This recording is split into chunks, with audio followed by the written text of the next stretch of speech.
A pleasure to meet y'all at last.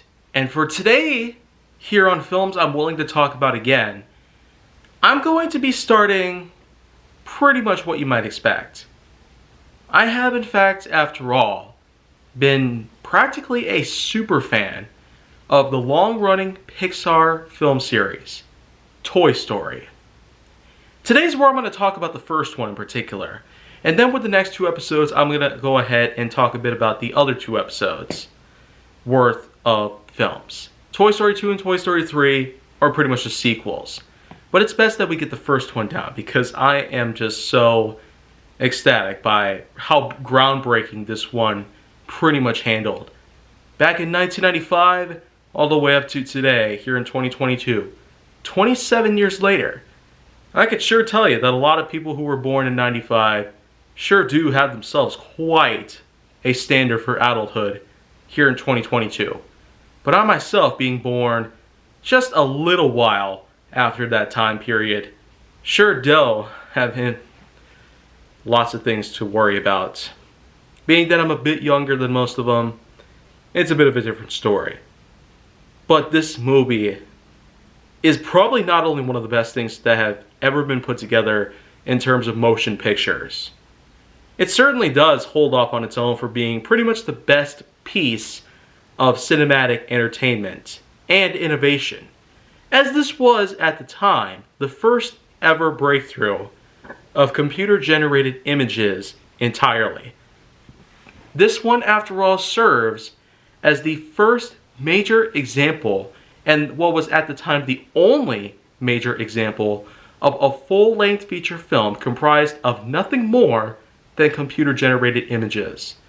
Images that are being put together on computers amongst all kinds of software, from colorization to editing to processing to the integration of most other things, including the soundtrack, voice acting, with cast members like Tom Hanks, Tim Allen, Sean Wallace, Don Rickles, and even Eric Von Detten, who of course voices the film's main antagonist, Sid Phillips, who is a neighbor of Andy Davis.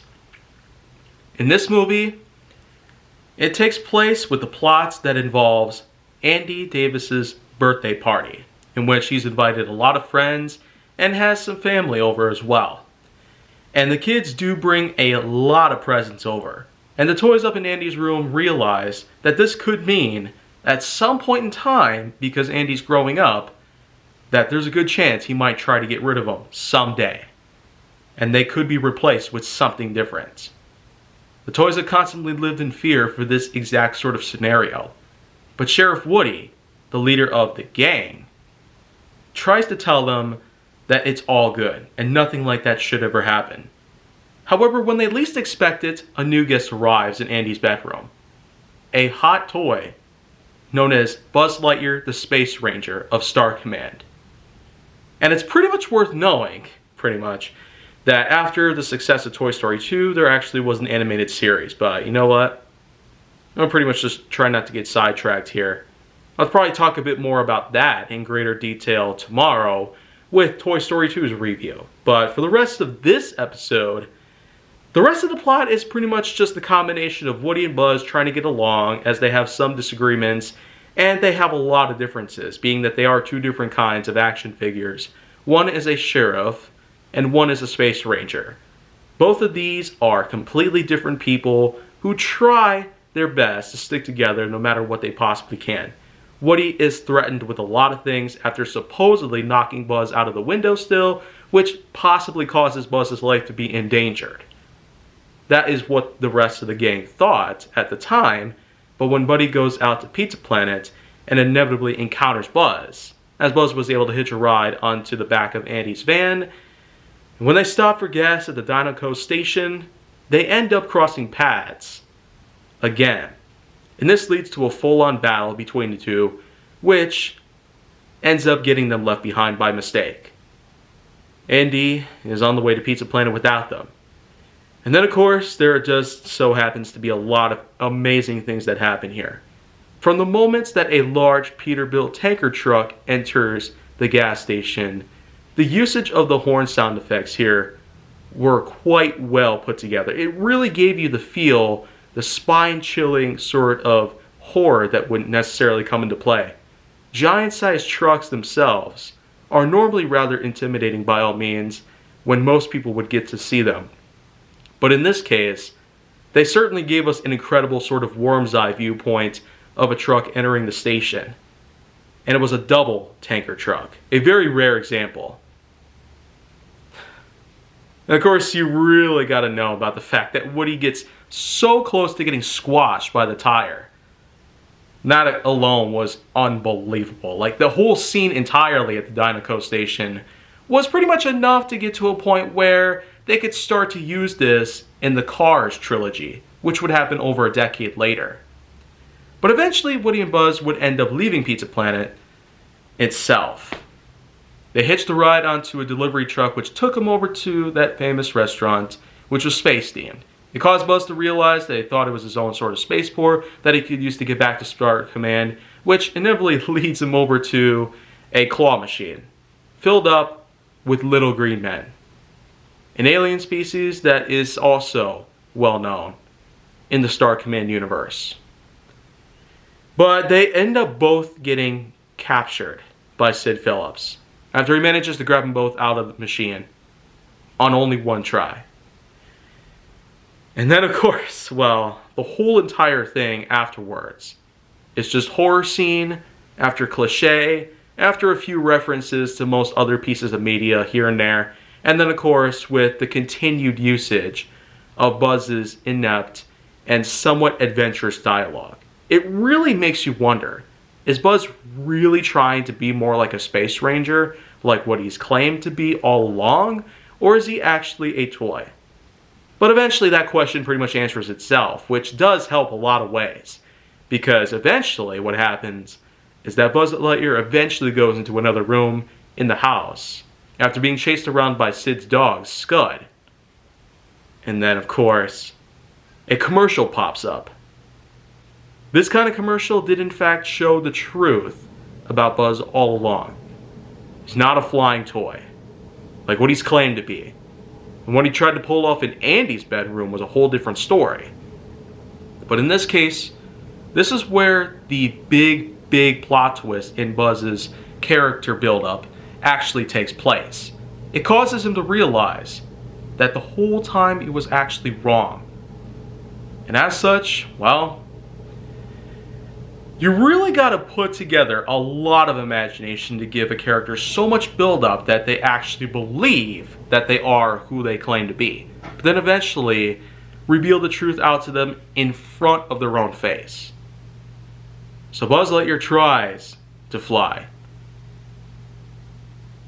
Ends up failing. And throughout the rest of the entire film, it's all set upon Woody and Buzz trying to find a way out of Sid's house until eventually they somehow forge an alliance with Sid's toys, which are known pretty much as mutants, as they were experimented on, played with, tortured, all that stuff, just for Sid's own entertainment. And it sure is quite a horrific piece of imaginative thinking. Definitely gives us the feel that Disney itself was going through some tough times. A rather dark moment in the history of cinematic entertainment.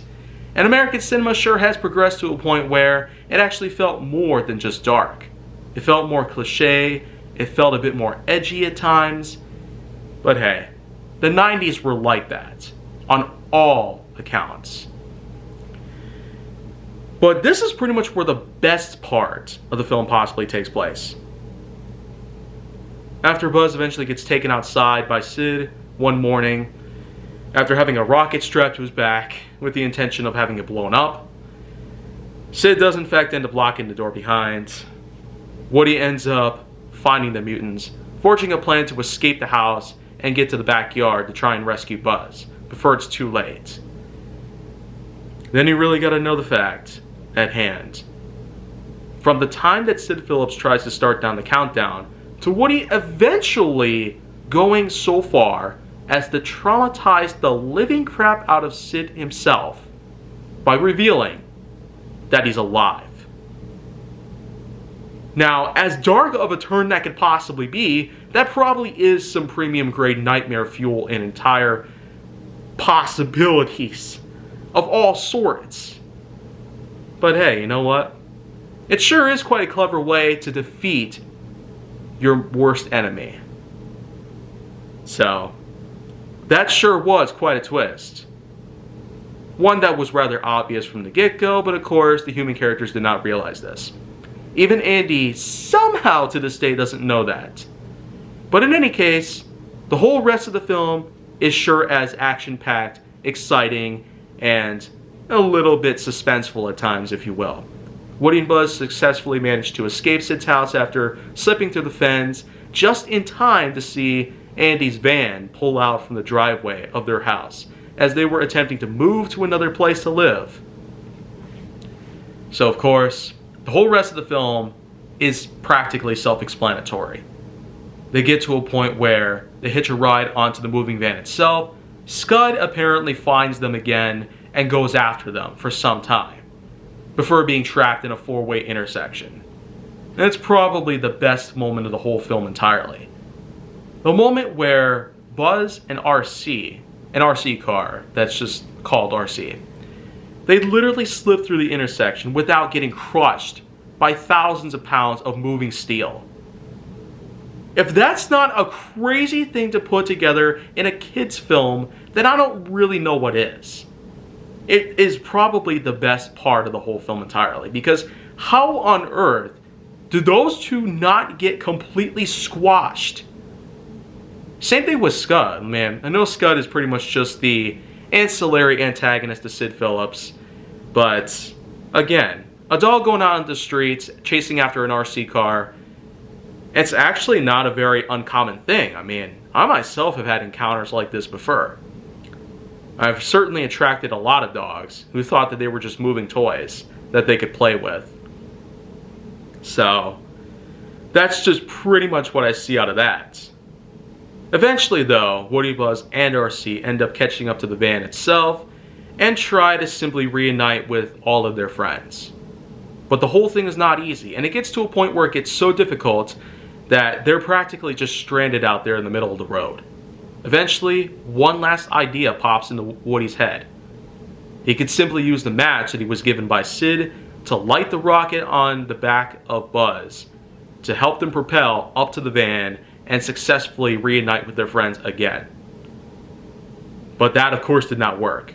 However, another technique was pretty much at hand, as Buzz's helmet actually magnified the sunlight, in the same way that in one scene of the film, a scar would appear on Woody's forehead, after he was basically blasted by magnified sunlight from a magnifying glass. And so, that technique actually would work, but it would inevitably cost them. Although, thanks to Buzz's quick thinking, they were successfully able to escape the blast radius and successfully fly with style. Yeah. The most iconic part of the entire film, and one that an entire generation of viewers has always remembered, and it has always been redacted or reenacted in hundreds of continuous ways. We've seen parodies of this take place. We've seen a lot of skits take place with this exact sort of scene in mind, and we have always gotten our chances to know what we could see if we were to pretty much repeat history in this way. Phenomenal usage of CGI, phenomenal casting. With Tom Hanks, Tim Allen, how can that ever get old? And then of course, with an amazing plot put together, some incredible twists, some nice cliches, suspense, horror, and all other things put together into one big cinematic masterpiece that at the time, I actually granted a scoring of 9.6 out of 10. This was one of the earliest known examples of which I was able to use a number scoring based on what I found were good films. And so with that in mind, that's pretty much all you need to know right there. Although you also gotta love the soundtrack by Randy Newman.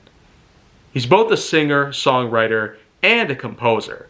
And this is probably where we have all gotten to know about Randy Newman entirely. I was actually introduced to Randy Newman for the very first time with this one soundtrack alone. Especially with the one famous title that has certainly charmed an entire generation worth of children, even to this day, called You Got a Friend in Me. And then with the other songs in mind, like Strange Things and I Will Go Sailing No More, and then the entirety of the rest of the soundtrack put together is all just a huge assembly of some of the finest pieces of compositions that an artist could ever put together in a kid's movie. As horrific as it might be, adventurous and the like, it's probably comparable to that of the Star Wars series by John Williams. It certainly is within the same caliber, just like with the movie itself. It's rather adventurous in most ways, has a bit of some scary pieces into it, and does have a bit of a vibe that sure is a bit creepy at times. Mostly because early days of CGI were a bit different. But in all cases though, I still do, in fact, give this a scoring of 9.6 out of 10. Rightfully so. And with that in mind, that's all you need to know about this entirely. But I will be back with the rest of the movies. Aside from part 4, because I've already covered that. But if you want to see more go down on my channel, then make sure that you like, subscribe, comment, follow me on social media, and stay on the Hollywood side.